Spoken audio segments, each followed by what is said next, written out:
We had agreements with China not to mass forces in our border areas. And they have not observed those agreements, which is why we have the currently tense situation that we do.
I think there's a larger concern which is based on our experiences.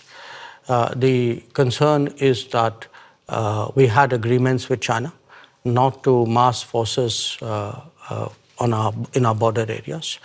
And they have not observed those agreements, which is why we have the currently tense situation that we do. We had an agreement not to unilaterally change the line of control, which they have tried to unilaterally do that. So there is, I think, a perception that we have, which derives directly from our experiences. Now, where else the status quo may change or not change, I would hesitate as a foreign minister to predict publicly. I may have my own views and assessments. But I certainly can share my experience, and my experience is that written agreements were not observed, that we have seen levels of military pressure which in our view has no justification. China would say the opposite. They would say that India had not obeyed different agreements. But obviously, you see it No, otherwise. I think it's difficult for China to say that for this reason. The record is very clear because today, there's a lot of transparency. You have satellite pictures.